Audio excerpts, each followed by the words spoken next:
جی professor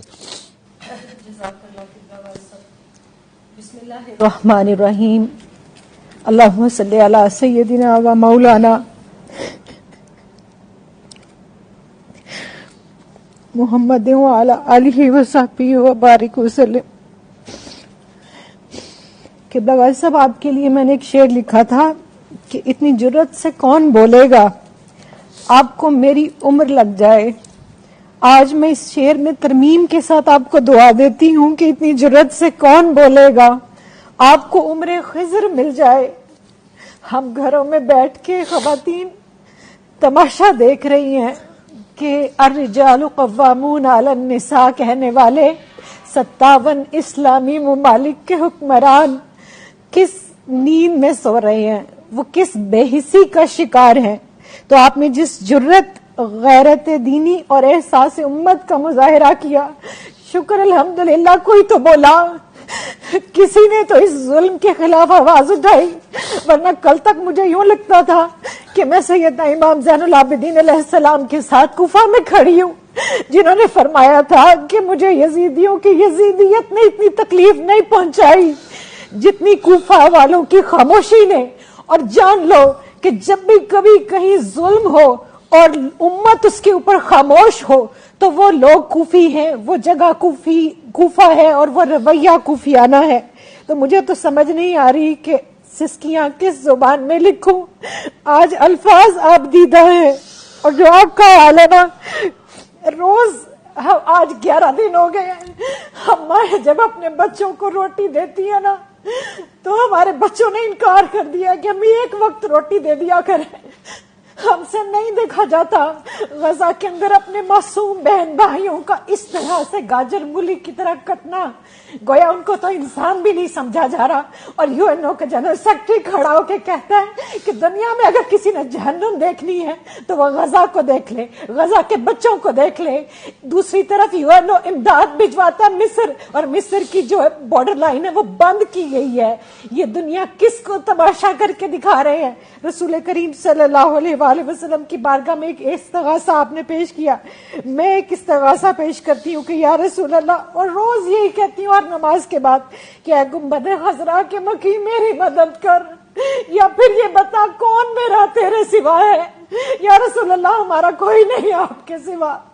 ہم اس دنیا میں تمام مردوں نے چوڑیاں پہن لی، غیرتیں اپنی بیچ چکے، اور آپ دیکھیے پاکستان کے اندر جس بے حسی کی آپ بات کر رہے ہیں، امراء سے لے کے عوام تک ان کے پروڈکٹس کو بھی اسی طرح خرید رہے ہیں، اور کوئی آواز بلند نہیں ہو رہی، کوئی بول نہیں رہا۔ اور قرآن کیا کہتا ہے؟ سورہ نساء کی آیت پیش کرنا چاہوں گی۔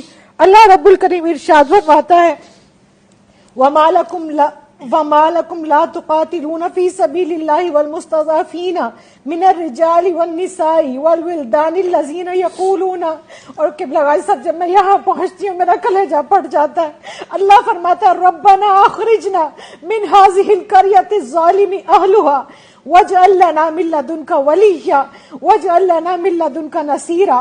اور اللہ جھنجھوڑ کے پوچھتا ہے کہ اور تمہیں کیا ہو گیا ہے کہ تم اللہ کی راہ میں لڑتے نہیں؟ کمزور مردوں اور عورتوں اور بچوں کے لیے جو یہ دعا کر رہے ہیں کہ اے ہمارے رب، ہمیں اس بستی سے نکال جس کے لوگ ظالم ہیں، اور ہمیں اپنے پاس سے کوئی حمایتی دے دے، اور ہمیں اپنے پاس سے کوئی مددگار دے دے۔ اور سورہ توبہ کی آیت نمبر 14 میں اللہ تعالیٰ ارشاد فرماتا ہے کہ پھر تنبیہن، کہ پھر تم انتظار کرو اس وقت کا کہ جب اللہ عذاب بھیجے۔ اگر تم اپنا مال پیارا ہے، آرام پیارا ہے، اپنی اولاد، اپنی بیوی بچے، اپنے گھوڑے، اپنے کاروبار، اپنی زندگیاں، اور ہم اسی جمود کا شکار ہیں، ہم اسی بے حسی کا شکار ہیں۔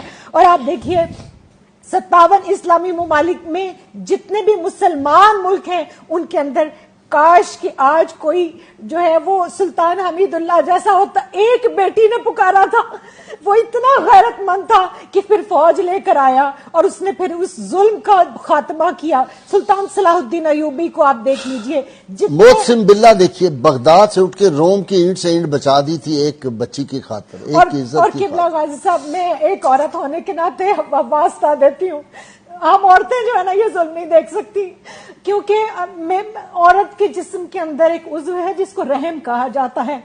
اللہ نے اپنے رحم کے ساتھ اس کو جوڑا ہے. میں اللہ کی عزت کی قسم کھا کے کہتی ہوں وہاں پر کٹنے والے بچے میرے بچے ہیں, وہاں پر کٹنے والی بیٹیاں میری بیٹیاں. ہم وہ نوزائیدہ بچے میں نے دیکھا, ایک اتنا سا بچہ, اتنا سا رحم مادر سے نکلا ہوا بچہ بھی. جینوسائیڈ کا یہ حال ہے. اسلام کشی نہیں, مسلمانوں کی نسل کشی کی جا رہی ہے, اور ہم چپ کر کے کئی سال سے یہ تماشا کشمیر میں بھی دیکھ رہے ہیں, فلسطین میں بھی دیکھ رہے ہیں, برما میں بھی دیکھ رہے ہیں, انڈیا میں بھی دیکھ رہے ہیں, اور ہم نے کئی سال تک افغانستان میں بھی دیکھا. لیکن جب افغانیوں پر یہ وقت آیا تو پاکستان نے اپنا بارڈر کھولا. آج میں یہ ہاتھ جوڑ کے مصر کے حکمران سے کہتی ہوں کہ تم مانا کہ تم نصرانی ہو, لیکن تم وہی ہو. یاد کرو کہ جب تمہارا قافلہ آیا تھا نا تو میرے نبی رحمت صلی اللہ علیہ وآلہ وسلم نے تمہارے لیے مسجد نبوی کو کھول دیا تھا. خدا کے لیے ان کو انسان سمجھو, یہ انسان ہے, یہ انسانوں کی اولادیں ہیں, یہ ہمارے بچے ہیں. تم جانوروں سے پیار کرنے والے ہو نا, تم ہیومن رائٹس کی بات کرتے ہو نا, کس ہیومن رائٹ کی بات کرتے ہیں؟ کم از کم ان کو انسان سمجھ لے. اور یہ جو وہاں پر غزہ کے اندر اجتماعی قبریں بنائی جا رہی ہیں اور ان کو جو جلا وطن کیا جا رہا ہے, اصل میں تو یہ ان کا وطن تھا. وہ وطن چھوڑ کر کہاں جائیں؟ تو یا رسول اللہ انظر علینا, میں تو اتنا ہی کہوں گی, یا حبیب اللہ اسمع قولنا. اور وہ لوگ جو حضور غوث الاعظم کو مانتے ہیں وہ حضور غوث الاعظم جیلانی کا جہاد بھی یاد کریں. آج یہ امت جس واہن کی آپ نے بات کی, یہ کیوں واہن زدہ ہو گئی؟ ان کی تلواروں کو کیوں زنگ لگ گیا؟ یہ ظلم کے خلاف آواز بھی نہیں اٹھاتے. چلے میں اور آپ تلوار لے کر نہیں نکل سکتے, ایک ریاست کا کام ہے کہ وہ نکلے, لیکن ہم آواز تو بلند کریں. آج تمام سوشل میڈیا کے اکاؤنٹس بند کر دیے جاتے ہیں جہاں فلسطین کی بات ہوتی ہے. لاکھوں کی تعداد میں پوسٹ کو ڈیلیٹ کیا جا رہا ہے. ہمارے پاس ہے کیا؟